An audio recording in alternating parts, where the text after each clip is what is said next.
On guys, got my Viper here. This is my 2003 Yamaha Viper 700. In this video, I'm going to be doing just like a really quick video on how to remove the gas tanks on one of these old sleds, just in case anybody ever wants to know. It seems like it's going to be pretty self-explanatory. Pretty easy. There's not a lot of bolts. But, I figured, hey, I film a video just in case anybody ever wants it or needs it. I'm taking it off anyways, and it's not going to take me that much extra time to film a video. The reason I'm taking mine off is because I need to install these tunnel guards on the inside because I'm going to be studding my track. And they rivet down to the inside of the tunnel.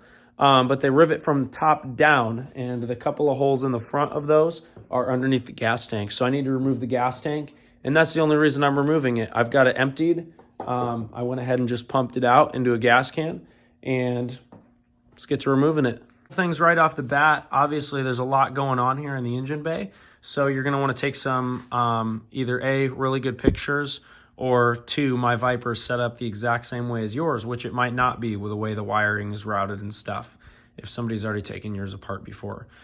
This is a common problem, I guess, for this fuel tank vent up here to be disconnected. As you can see, mine's disconnected, so I'm going to address that issue too once we get this tank off.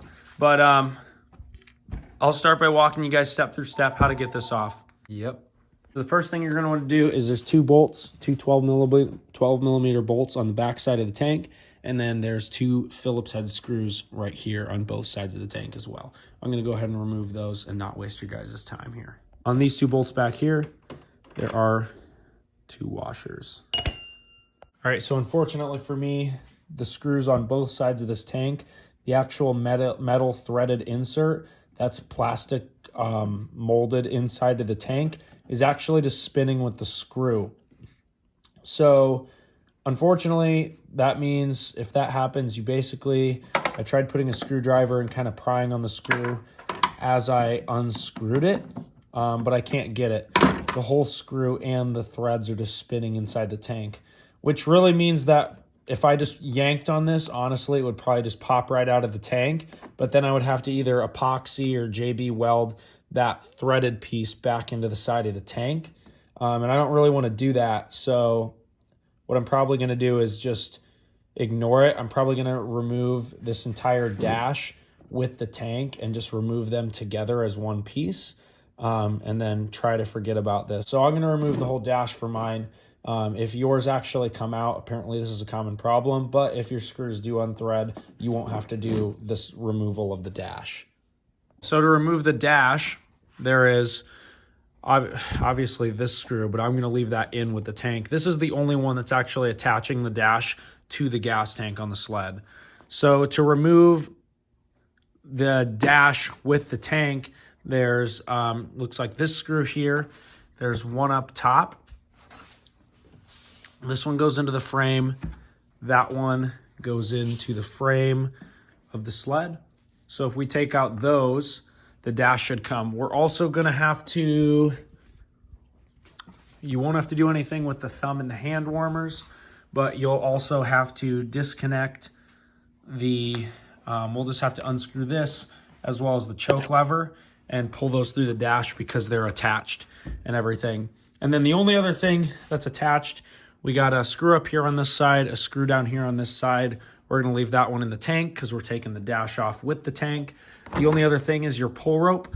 And if you pull this out and you feed it through sideways like this, you can actually get the handle, should be able to get the handle through there so you don't have to actually cut your cord off and then retie the knot. You pull this out, wow, should be able to get this handle through here, just like that.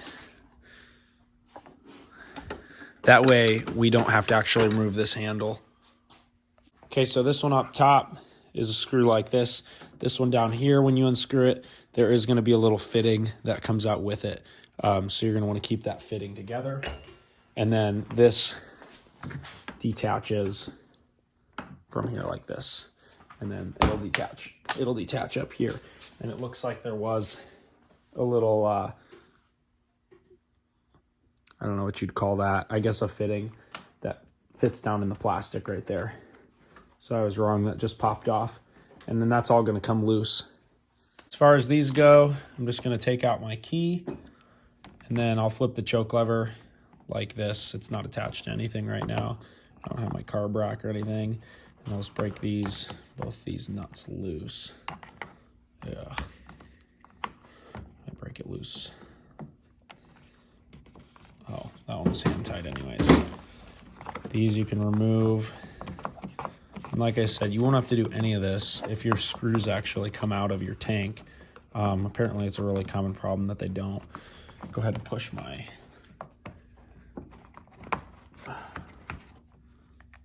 starter or my ignition switch through.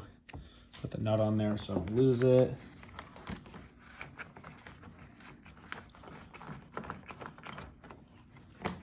This, you're gonna have to kind of finagle till that actually came right off. Okay, so I'm gonna take a minute to put this back together quick. Right, so, and then unfortunately for me, since I didn't want to rip those out of my tank, this obviously goes around the handlebars. So the handlebars need to come off too. Not the end of the world, but I'm probably am gonna have to unplug some stuff, which is unfortunate. But I ordered risers for this sled and they're supposed to be here in like 4 days anyways. So it's really not the end of the world for me. But if you weren't putting risers on your sled, kind of a pain in the butt, I would probably just pop those screws out, honestly, and then just epoxy them in. All right, I got the bars disconnected. I'm gonna leave all of that. I filmed it for myself just so I had it, but I'm gonna leave all of that out of this video. So if you want it, just let me know. I can help you disconnect all that stuff. Got the bars disconnected. Moving on to the next step. Over to the right side of the sled, we got a couple disconnections to make. I'm gonna go ahead and make those. Those ones.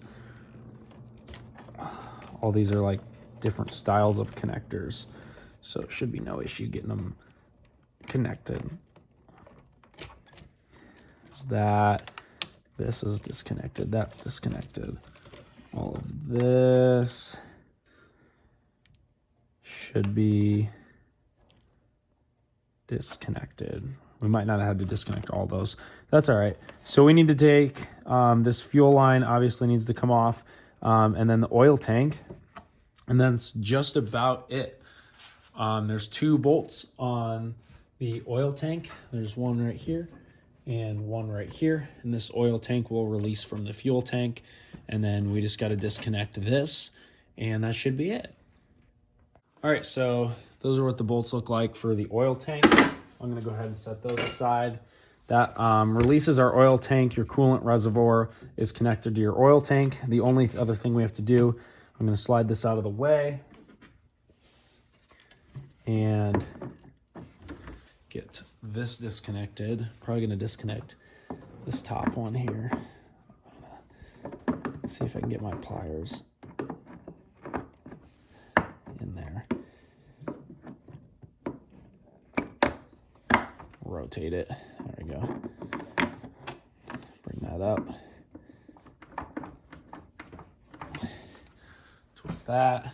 And this fuel line still feels nice and rubbery, which is good because a lot of my other lines were kind of dried out. Go ahead and pull that off. And I did drain the entire tank, so nothing's gonna come out. That's disconnected. So with all that out of the way, should be able to lift up on the tank and pick the whole thing up.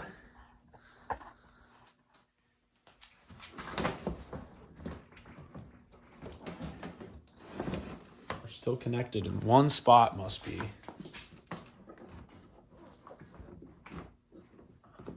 Maybe not. All right, couple wires. Pulling the tank off, there was a couple wires hidden behind the shroud here.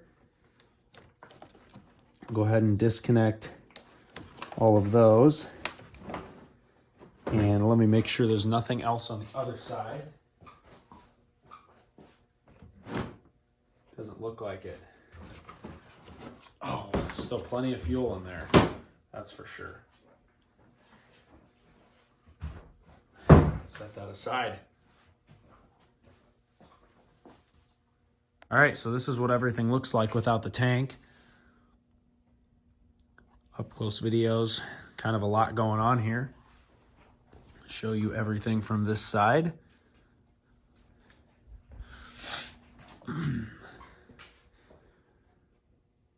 She's looking pretty bare. Might as well just tear the whole thing apart now. Just do everything. Polish the whole frame.